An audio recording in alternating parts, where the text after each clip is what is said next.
So it's great to be here today.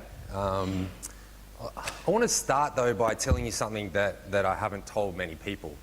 My grandfather had a gift. He had the ability to see into the future, and I think he passed that gift on to me.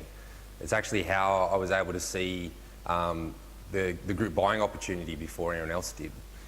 It's also how I was able to see the top of the market and when we were able to sell, and it's why I was so interested in crowdfunding. Now, not many people believe it, so I want to prove it to you here today.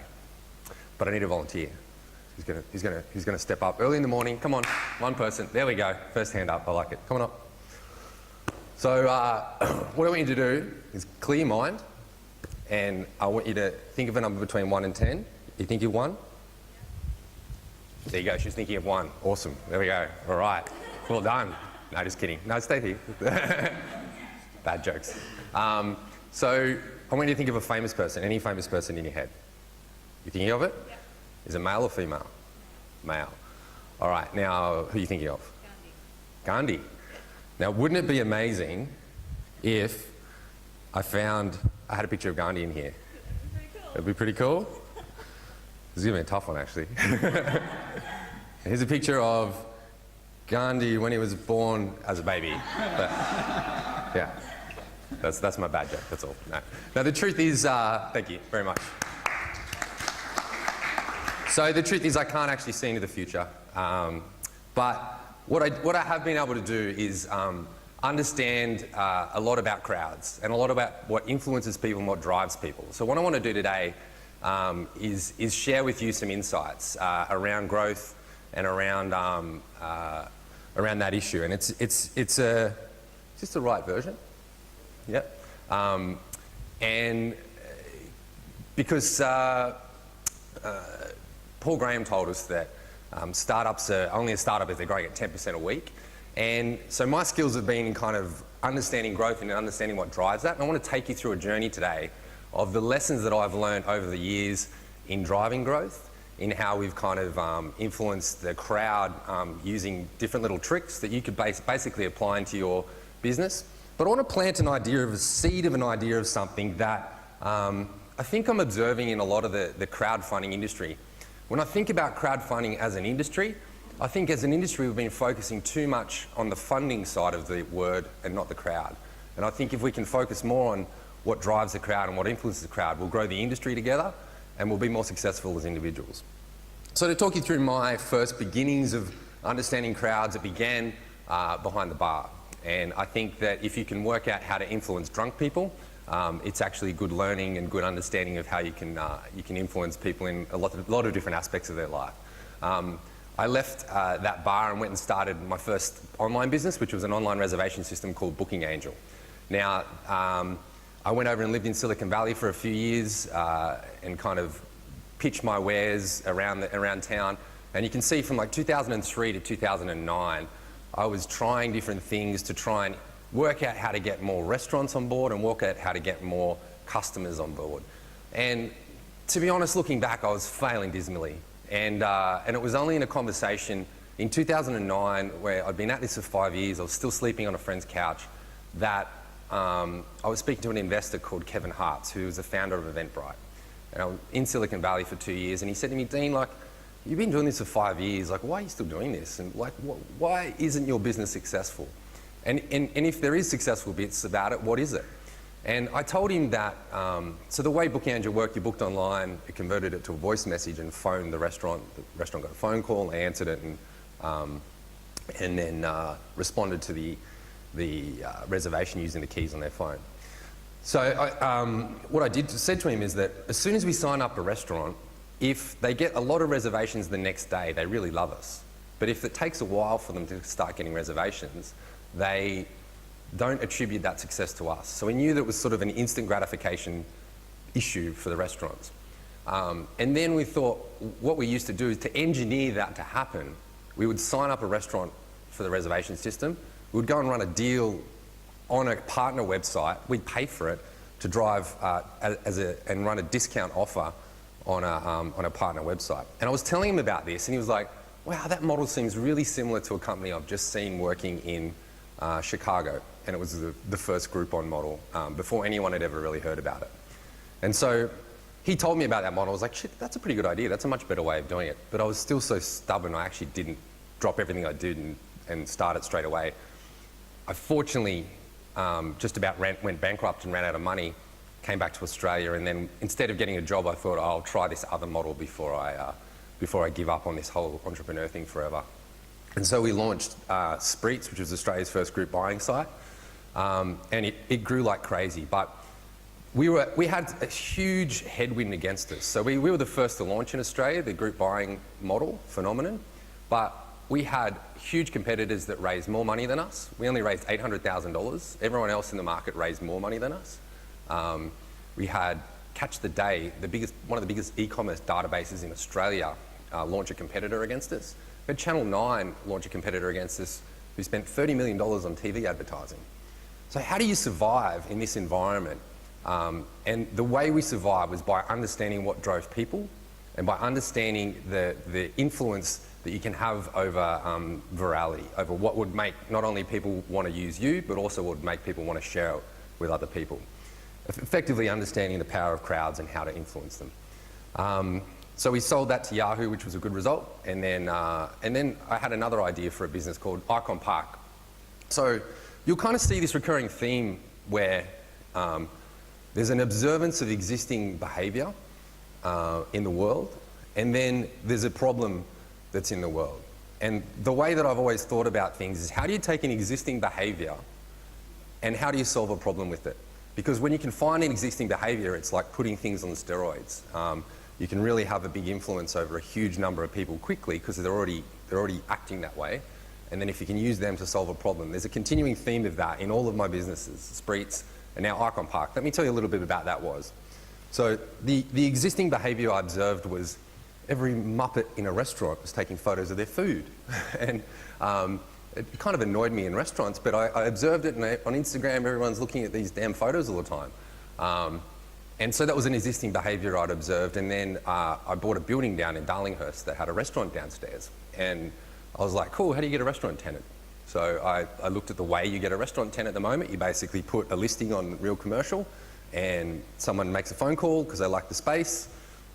The agent takes the phone call, and as long as they can pay the deposit, they end up getting the space, which is a pretty damn terrible way to determine whether a restaurant concept's going to work. And not only that, as the owner of the building, my success, the value of my building is completely tied to that success. If they fail, the value of my building goes down. If they can pay more rent, if they can pay $500 a week more rent, it increases the value of my building by $500,000. So it's a very high stakes game of like, the success being tied together. So what we did was we built a platform called iconpark.com where anyone could pitch their concept for that particular location. So we shortlisted 6 concepts, and then the public actually pre-purchased a meal. Well, we thought it would be a meal, but they actually purchased all kinds of weird stuff, like their name on a bar stool or their name in the toilet cubicle. People paid $300 to have a toilet cubicle named after them. But what it did was, don't know why, but what it did was it validated the concept that would work. So the 6 different concepts were all competing against one another. And then we raised $281,000 in 21 days, which is the most crowdfunding for any restaurant on any platform at any time. And we had 0 marketing dollars. We spent money only on making content about their concepts. And we activated their own social networks and their own networks to go and market their concepts. And we created a competitive tension where the 6 concepts, one concept would start getting ahead and the others would be like, shit, I've got to get my gear together, and they'd go and compete against one another. So that created this sort of huge kind of momentum of existing behaviour where people who had a passionate concept, they would go out and fight for it. So that worked really well, and it's an example of enabling the crowd. We didn't spend a single dollar on external marketing, only on making content about the concepts. So that was crowdfunding example number 1. Crowdfunding example number 2 is around Tech Sydney. And what I'll do after this is I'll share what I think are some insights that you can use and take away, which are, they're not new, but they're reminders probably of things that you might be able to take away and put into your own crowdfunding platforms or efforts. But to tell you a little bit about Tech Sydney, again, observed a problem. And the problem was that Sydney was going backwards as a technology ecosystem, and government was interested, but they're never going to lead us. So as entrepreneurs, we're the ones who take risks and push things forward. So I went and put on a dinner in partnership with actually UTS to sort of float the idea amongst the influencers in the tech industry and say, what do you guys think about this? Sydney's going backwards as a tech ecosystem. Should we actually do something about this? Do we actually want our kids to have decent jobs in the future, or do we want to be just a tourism industry economy here? And so there was a resounding, interest in that. And then I'll talk through a little bit specifically the steps we went through that kind of made this such a successful campaign. And I'm told by Possible that it's the most money raised by any not-for-profit on their platform. I haven't done the research on how that goes globally on other platforms, but we were pretty happy with that amount. So, as I said before, I think the thing that crowdfunding has forgotten is the focus too much on the funding. I look at some of the platforms around at the moment and they're like online prospectuses. We're missing that whole opportunity of how to engage with other people in the crowd and in the community. I think back to when the internet first launched, and remember when everyone put like a brochureware version of their website. And I think some of the crowdfunding efforts that we've got here and even globally are still only focused on that first level, first phase of the internet, where it's sort of there's only a one-way conversation. I think we need to identify better ways for the crowd and the community to actually do more due diligence on deals, to identify better opportunities, because that's the power of crowdfunding. It's the crowd, not the funding. So what I want to talk through, these really 6 obvious drivers of human influence. There's nothing new here that anyone shouldn't know about, but reciprocity is basically the idea you give something to someone and you'll get something back, probably even greater than you expect. Scarcity is that people are motivated by kind of things that are in short supply. If everyone has access to it, it's not as valuable. Authority, that people of influence will always motivate other people and influence them to take action. Consistency is that if you make someone make a small commitment in the beginning, they'll follow through and keep consistent with their beliefs and behaviours over a long period of time. Liking is that people are more attuned to make decisions if you can show that people like you are making that decision. And then consensus, we're all sheep, we all follow one another. So what I did specifically in the Tech Sydney campaign to focus on these things, so reciprocity. We put on a dinner, we invited people and didn't charge them much, we charged them just a token amount so they'd actually show up. So people felt a sense of obligation that we'd given them something already and that they wanted to give something back. Scarcity, we didn't invite everyone. We kind of made it exclusive in the beginning to try and make people feel special, and that there was it wasn't something open to everyone. Authority, we focused on getting the most influential people in the industry to agree with what we were doing first. Consistency, so we asked people, even with the most influential people, it was difficult to say, would they ever put any money in? So we asked them to just be part of a small video on the night and just said, would you be part of this video and say, this is a good thing for Sydney and Tech Sydney and stuff like that? And that consistency in them following through and actually supporting the campaign worked out. Liking, one thing that we actually couldn't do on Possible, which I was super surprised by, was that you couldn't engage your social network to show, like we built this on Icon Park and it worked really well. You want to see that people like you are buying or purchasing different things. So I think that's a big opportunity in crowdfunding. And what are women like me buying, or what are men like me buying? What are young people like me interested in? Or here's the deals that they're interested in. There's huge opportunity, I think, in that. And then consensus. We basically publicised who was in and who was out. So you actually created this sort of like, oh, you're not part of it. And so like 6 simple things that you could all take away and use, I think, in your own crowdfunding campaigns. In your own crowdfunding businesses. And I think, like I said before, there's a real opportunity in crowdfunding. And I look at, when we were thinking about crowdfunding for commercial property in Icon Park, and I still think about it, we're always thinking about how could you tap into different networks of knowledge. And, there's those people in your networks who are the mavens, who are the influencers that know a lot about certain things. And that's the power of crowdfunding. If you're selling a particular equity stock, or if you've got a particular loan deal up, there's ways of validating that that's a good or bad deal. You know, their customers, and engaging with their customers to show that that people like it.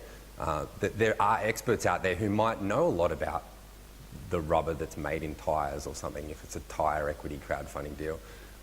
The great thing about the internet is there's so many weirdos that are into everything. So like, you can always find someone that'll actually be that expert influencer that knows the most about the granular fibres that are made in rubber versus another. Like, you know, that sort of shit really influences people. So my challenge to all of you would be to really focus not on the funding aspect of crowdfunding, but on the crowd, because we can always complain about laws not being good enough, and it is annoying that they didn't get passed the other day, but you know, there's always going to be an excuse that government or someone else stopped you from doing it. But when you can understand how to influence crowds, you'll find a way around that, because the people will always, if you can influence people to go and buy stuff, then you'll always have a great business. So that would be my leaving thought, that when you focus on the crowd, you don't just create a business, you create a movement. And that's what we're all about here today, because crowdfunding is one of the greatest movements that we can possibly have. And you guys are at the forefront leadership position of that, and it's our responsibility to make it as good as we possibly can. So thank you for listening, everyone. If you'd like to get involved with Tech Sydney too, it's a member-funded industry group focused on growing Sydney as a technology ecosystem. So we're doing specific things that can help your companies grow. And the big things around talent. So we're building a talent platform that'll help you recruit people faster. We're building a knowledge-sharing network of you know, other founders who are at the same stage as you. We'll match you up with them, and you can kind of get in a confidential sort of forum environment where you can share your best practices, share your group therapy about your personal problems, because we all know it's hard. And so they're two of the initiatives that we're driving at the moment. Plus, we've already brought in some great kind of events and people. So Bradfeld, we brought in, we had some exclusive events with some of the speakers from StartCon last week, where Andrew Chen got in front of 40 of our members and just gave them one-on-one feedback, which was amazing. So we'll try and create those sort of awesome opportunities for you to kind of learn and be better, and would love your support at Tech Sydney, and thanks for listening.